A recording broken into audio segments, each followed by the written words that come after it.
Olá, meu nome é Omar, seja novamente bem-vindo ao Morgatório do Pássaro. Seres humanos, hoje nós vamos falar sobre cotas para mulheres em mandatos eletivos do Poder Legislativo. Nessa última terça-feira, dia 25 de agosto, o Senado Federal aprovou uma PEC, que é Proposta de Emenda Constitucional, com o objetivo de aumentar a representatividade das mulheres no cenário político. Me incomoda a subrepresentação das mulheres e de todas as minorias. Para você ter uma noção, dentro do Congresso Nacional, não chega nem a 10% a representação do público feminino. De todos aqueles engravatados lá, não dá nem 9% a participação de mulheres. Então isso é preocupante, tendo em vista que as mulheres representam cerca de 50%, 51% do eleitorado. Existe sim um problema, o que nós vamos discutir aqui é a solução para este vício. Será que utilizar-se de cotas é a melhor maneira de solucionar esse problema? Essas cotas visam um aumento da participação feminina dentro do poder legislativo. Vamos nos lembrar que nós possuímos eleições municipais de 4 em 4 anos e intercalado a isso nós temos eleições estaduais e federais nos outros 4 em 4 anos, certo? Então fica intercalado eleições de 2 em 2 anos, sendo elas municipais, depois estaduais e federais. E outra separação que nós possuímos é com relação ao tipo de voto, que seria o voto majoritário e o voto proporcional. Voto majoritário, basicamente, é aquele que você vota no indivíduo e aquele voto é computado para o indivíduo. Votou no João da Silva? Seu voto entra para o João da Silva. O voto proporcional é aquele que a gente vota no indivíduo, tá lá a carinha do João da Silva, você clica confirmando o voto para ele, mas aquele voto vai para o partido ou para a coligação que aquele partido está participando. Esse é o voto proporcional. Veja bem,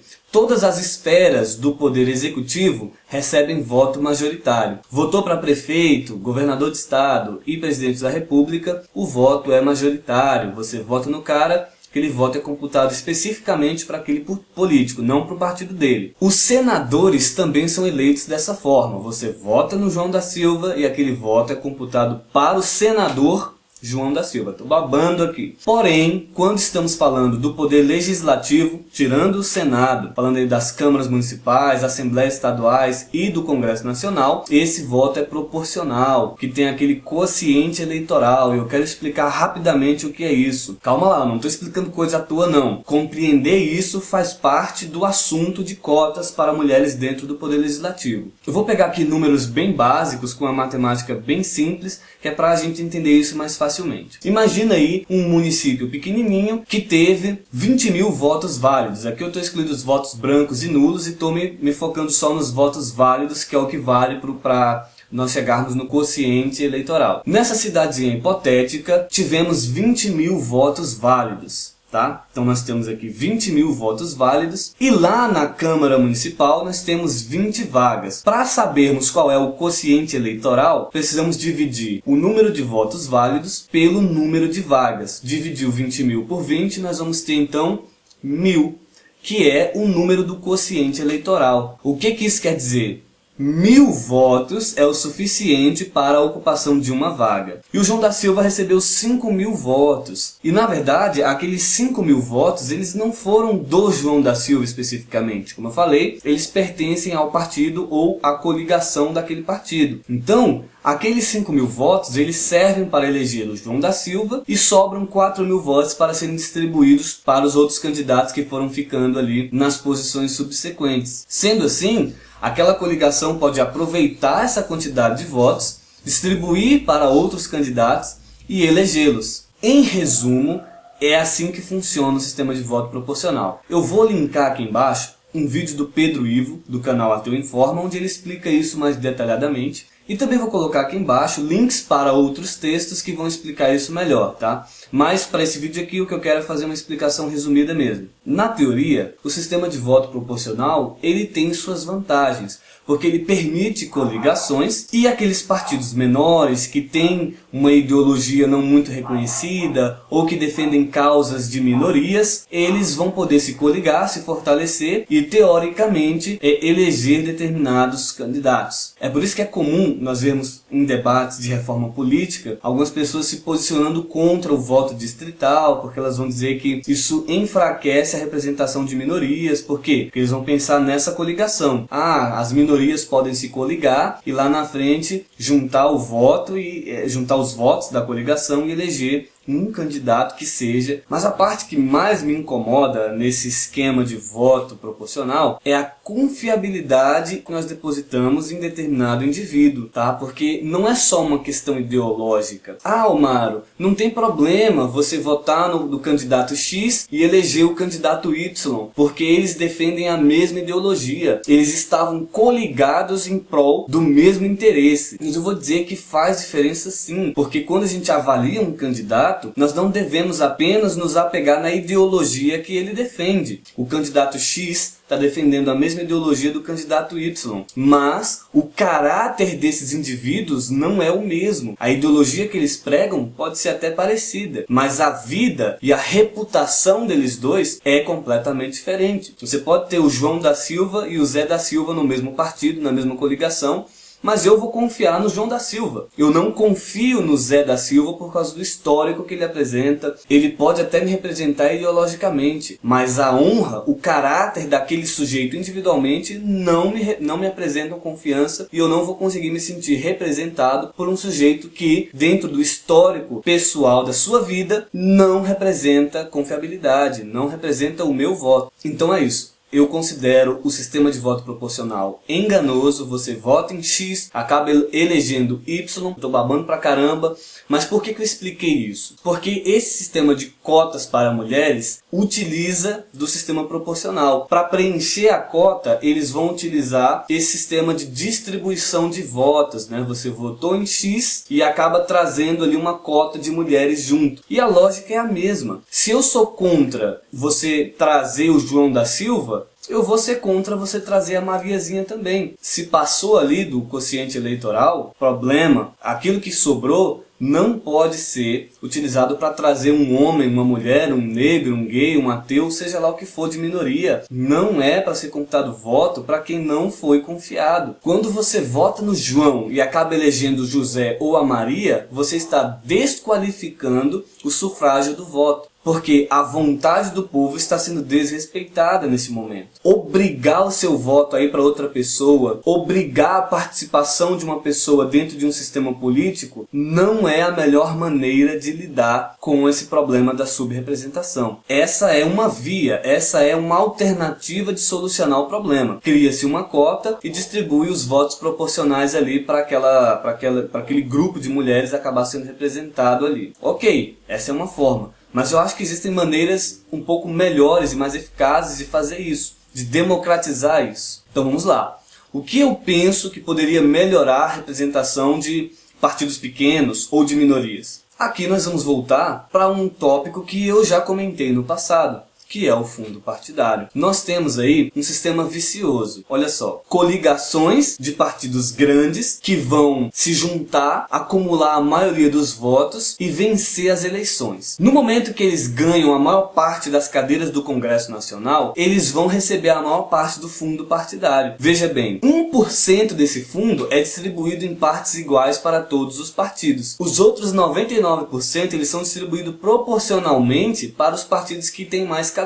Quais são os partidos que têm mais cadeiras? PMDB, PT e PSDB. Então, esses partidos aí, eles já são poderosos e vão continuar sendo, porque eles se coligam e continuam mantendo um ciclo, porque eles vão ter a maior parte do fundo público e vão ter também as doações empresariais. Então, o que deve ser feito? Você tem que pegar, como eu disse no vídeo anterior, pelo menos uns 80% desse fundo partidário e distribuir em partes iguais. Pega aí uns 20% no máximo e distribui proporcionalmente para aqueles que já têm mais cadeiras. Porque isso é uma forma de reconhecer, né? Pô, o povo já está depositando confiança nesses partidos, vamos aqui distribuir então um mérito, vamos aqui fazer para eles um reconhecimento dessa vitória e dar um pouquinho de dinheiro a mais para aqueles partidos que já são publicamente mais aceitos. Depois você pega as doações que vêm de empresas, as doações milionárias, e tira fora, tá? Eu já falei que eu sou contra essas doações empresariais, tá? A pessoa jurídica é fictícia e ela existe através dos seus diretores, dos seus empresários. Se não existirem empresários, não existem empresas. E os interesses das empresas são, obviamente, os interesses dos empresários que são donos, que são diretores delas.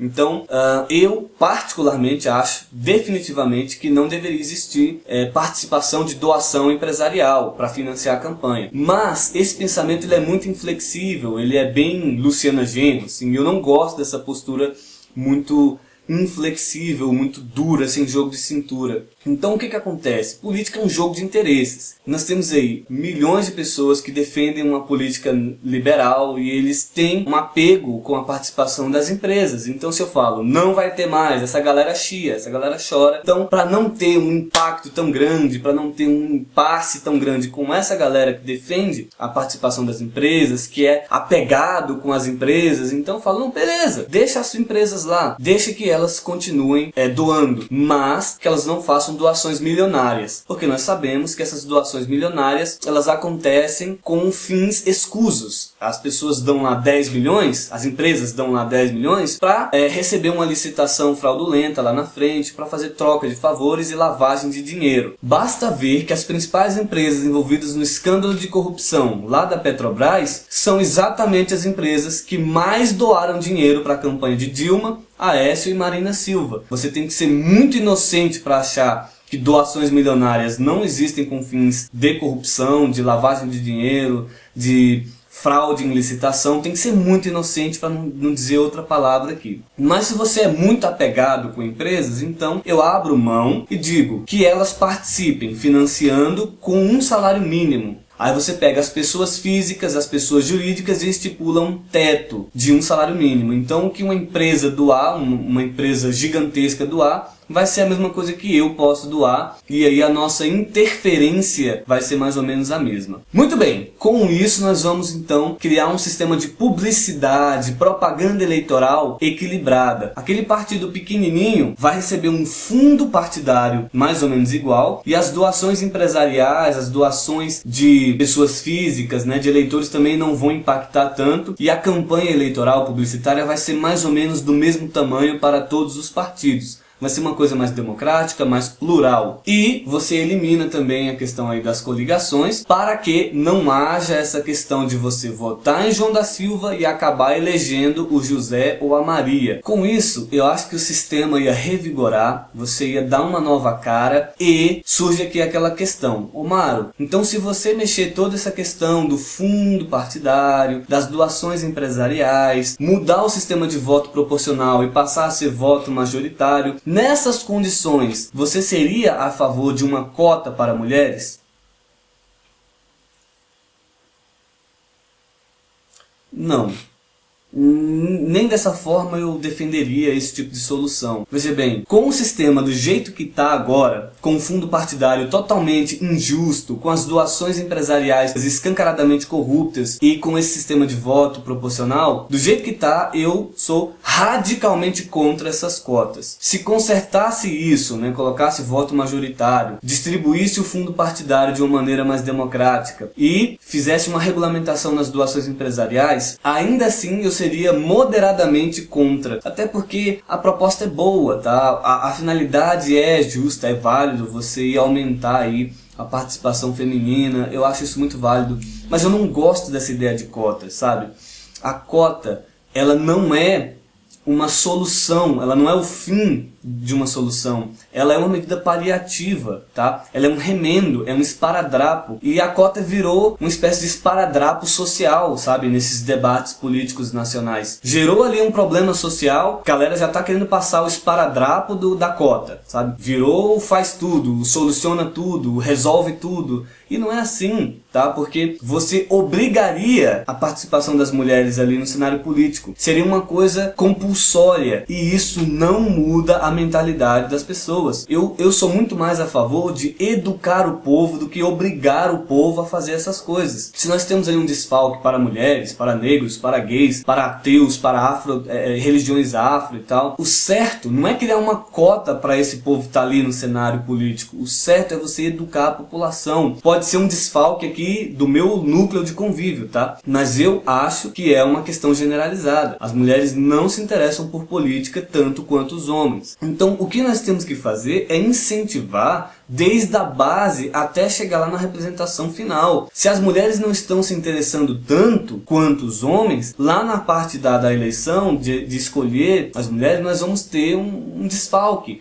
É claro que é cultural também, tá? Nós estamos numa sociedade que há poucas décadas a mulher não podia nem votar. Então existe sim um sexismo, um preconceito, e esse preconceito ele tem que ser vencido através da educação, do estímulo, tá? O governo deve fazer políticas públicas de incentivo à participação feminina. Nós, enquanto cidadãos, devemos fazer esse incentivo. Aqui estou eu dizendo, mulheres que estão inscritas no meu canal, mulheres que estão assistindo esse vídeo, entrem nos debates. Observa a quantidade de vídeos falando sobre política que eu tenho postado aqui. A maior parte dos debates travados nesses vídeos de política são compostas por homens, tá? Os debates são feitos majoritariamente por homens. Mulheres, colaborem com o seu ponto de vista, fortaleçam esse diálogo, porque essa é a forma mais saudável de sanar esse problema. Você vai obrigar a participação feminina, isso é uma medida paliativa, é um remendo, não muda a mentalidade das pessoas. Esses velhos preconceituosos que nós temos aí, ou esses jovens preconceituosos que nós temos aí, vão continuar achando que o lugar da mulher não é na política, e vão continuar discriminando, vão continuar não votando em mulheres que seriam excelentes candidatas. Participem mais desses debates e se candidatem também, entrem no esquema. Vamos fortalecer as bases das representações minoritárias